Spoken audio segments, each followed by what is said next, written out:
आगरवाल कुटुंबीय यांच्या वतीने सर्व पदयात्रींचं सहर्ष स्वागत। ही आपली प्रथा ती परंपरा झालेली आहे। आपल्या उल्हासनगरवरून आपली जी पदयात्रा निघते शेगावच्या दिशेने आणि शेगावमध्ये आल्यानंतर महाराजांचं दर्शन घेतल्यानंतर आगरवाल कुटुंबियांच्या वतीने सर्व पदयात्रींचे इथे स्वागत केलं जातं। या ठिकाणी सर्वांना महाप्रसादाचं आयोजन केलं जातं आणि त्यामुळे आपल्या या पदयात्री संस्थेच्या वतीने मी आपले कुटुंब प्रमुख सन्माननीय कुलसर्णी बाबांना आणि कुलसर्णी माईंना मी विनंती करतो की आगरवाल कुटुंबियांना सन्माननीय रामभाऊ आगरवाल आणि माईंना मानासह त्यांना त्यांनी सन्मान करावे। त्याचप्रमाणे त्यांना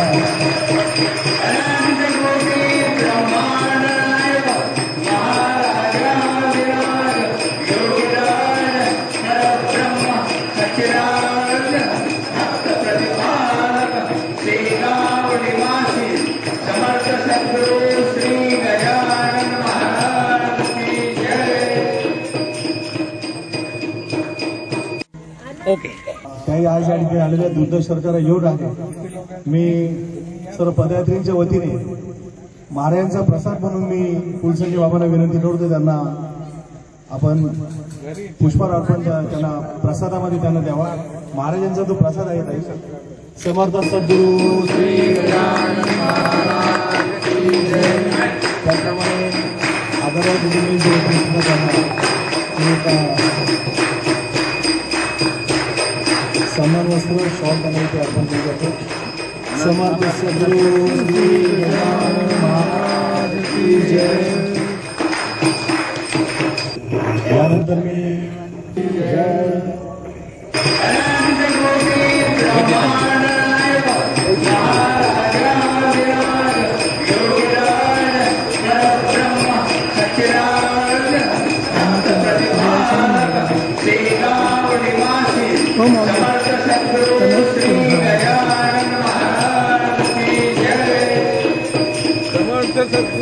श्री गजानन महाराज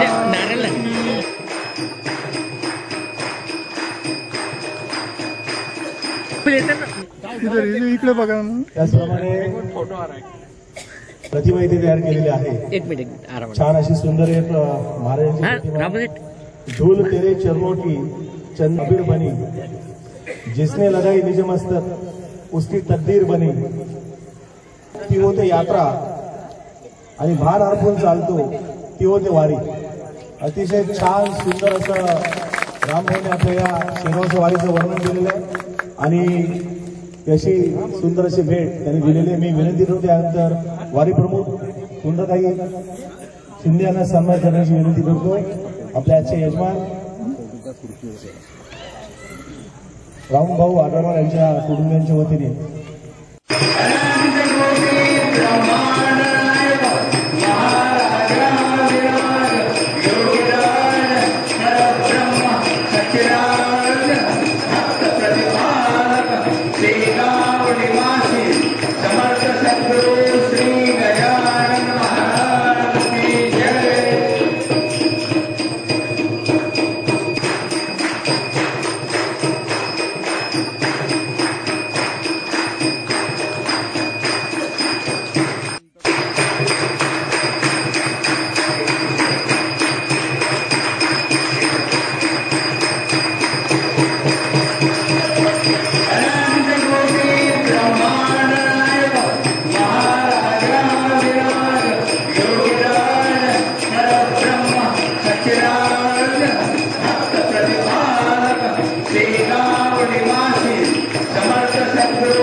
काही सूचना करायला लावतात। हो, माझा तरी तसा अनुभव आहे, कारण जी काही कोडी आपल्या समोर निर्माण होतात तीच कोडी कशी क्षणार्धात सोडवली जातात याची प्रचिती वारंवार येत असते। आपल्याच माध्यमातून काहींच्या माध्यमातून सूचना झाली की मंदिरात दर्शनात जाण्याच्या आधी 21व्या अध्यायाचं वाचन होऊ दे आणि तसा बाबांचा निरोप आल्यानंतर की जरा जाण्याचा शोध घ्या। मोठ्या प्रमाणात आहोत। मग थोडासा विषय झाल्यानंतर एका महाराजांच्या भक्ताला थोडा जरा विनंती केली। त्यांनी सांगितलं मी प्रयत्न करतो आणि त्यांनी साधारणतः 5 जणांना हा निरोप सांगितला की तिथे शेगावमध्ये शासकीय विश्रामगृहाच्या आजूबाजूला काही जाण्याची व्यवस्था होईल का. आता शिराव तसं आपल्या काही मुंबई नाही ते जवळपास ठिकाण नाहीये, तर त्याने 5 जणांना सूचना केली ती व्यवस्था होईल का. तो दिवस होता रविवारी तर काय निरोप आले नाही, कारण सगळी शासकीय कार्यालयावर सगळी बंद होती. आणि सोमवारी 5च्या 5 जणांची निरोप आलेली व्यवस्था झाली नाही. तुम्ही काय वाजवताय, तो आमची अवस्था फार वाईट झाली. 5 जणांपैकी 14 नकार द्यायचा होता.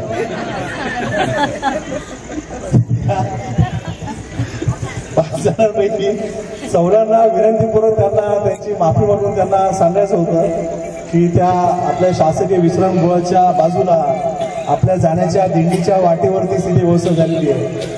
तरी सुद्धा त्या 4 जणांना विनंतीपूर्वक सांगितलं. मग ते 4 जण म्हणाले ठीक आम्ही दिले जागा घेत नाही आहे ना, पण आमच्याकडे आणखी काही वेगळी जबाबदारी आहे. मग हे जर म्हणाला महाप्रसाद करतो दुपारी, मी म्हटलं तर महाप्रसाद तर मंदिरात जाऊन घ्यायचं. पण म्हणाले मग सगळ्याचा नाश्ता माझ्याकडून, आता नाश्ता तर तिथे वाटेतच झाला. बरं म्हणाले चहा, म्हणलं चहाचं म्हणलं वारी प्रमुखांना विचारतो, कारण तुमच्या परवानगीने सर्व विषय होणार होतो.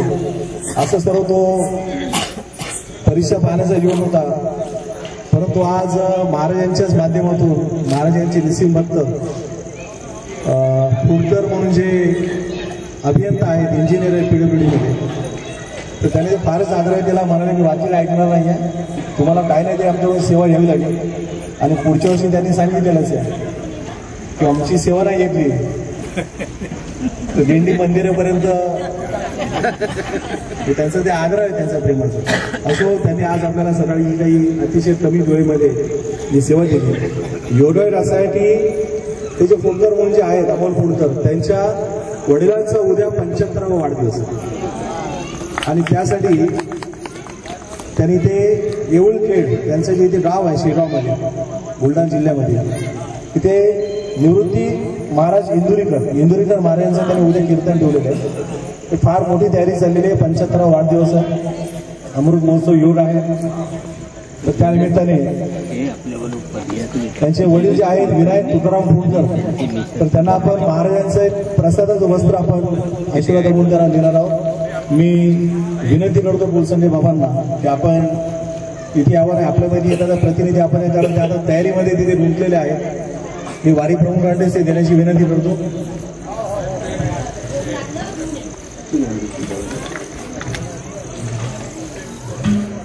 उद्या ज्यांचा सद्गुरु श्री गजानन महाराज की जय.